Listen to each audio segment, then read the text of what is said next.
I gave my life to ransom thee. Surrender your all today.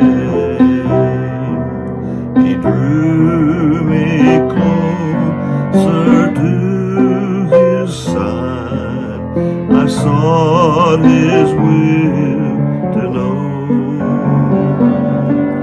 and in that will I now abide. Wherever he leads, I'll go. Wherever he leads, I'll go. Wherever he leads, I'll go. I follow my Christ who loves me so. Wherever he leads, I'll go. Yeah, it's a song that every time we would sing it in church and in the choir, it just touched me. I thought, how could I ever go anywhere or do anything? Last few days, I've been looking back at my life and how God has led me and took me from one job to another, one circumstance to another. And after all these years, I really think I've come to understand at least what this song's all about to me. But every time I would sing this song in church, in the choir, I would get emotional. I mean, tears would come to my eyes. And I thought, how in the world could I ever become a missionary or go around the world or be a preacher or do anything else? Because I was a young man, a family, already made decisions. So I felt a little bit guilty, wondering on what could I do. Well, here's what happened in my life after returning home from a short stint in the baseball world. Peg and I found ourselves with Sears and Roebuck, and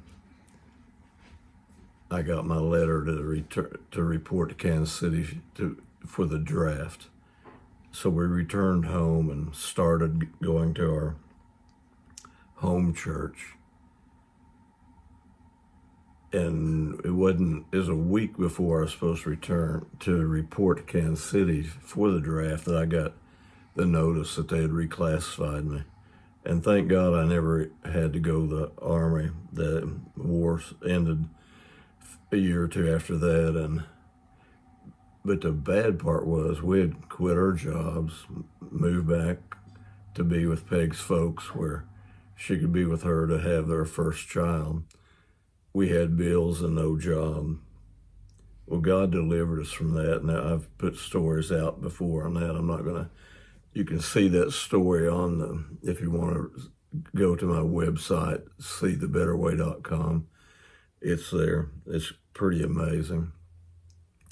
And that was the beginning of us really following Christ.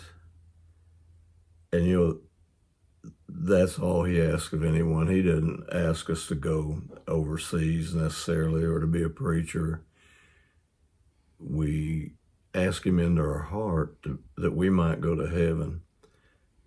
And he came for another reason also, rather than just that we might be born again, that we might have an abundant life here and now. And the only way you're going to get that abundant life, I found out, is to be willing to die for him. Get out of the way. Read the Bible, go to church, fellowship, do whatever you can to learn all you can about him, but get out of the way. When he says take up your cross and follow him, that's it. Start following him each day. Talk to him, get in prayer. So anyway, we started attending our church, and Peg got involved in the Sunday school, and I got involved and asked to be a deacon. And so I started training there to be a deacon. And just one thing led to another. If we was asked to sing in a choir, we did that. Whatever that was asked to do, we would do.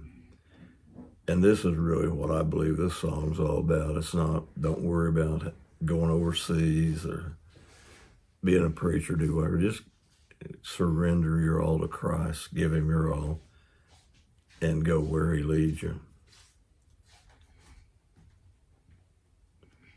So we have found that building your home on Christ by going to church, reading the Bible, fellowship with friends, growing in Christ is what it means to take up a cross and follow him. Regardless of what comes your way, whether it's a blessing or a trial, look to him for guidance and direction. That's another song. God will take good care of you, and he'll do that. It's amazing that God can do if we'll let him. And so when we surrender all to Christ, we realize he's the way, he's the truth, his word is the truth, and he is life. So we need to put him first, surrender all to him each day. And that's taking up your cross and following him. An amazing thing, he'll draw you closer to him. You'll have a lot better relationships every day, stronger, as you follow in his footsteps. Hope you have a happy Easter and enjoy the song wherever it leads. Follow me on my website, See the Better Way, or on Facebook. God bless. Have a great Easter.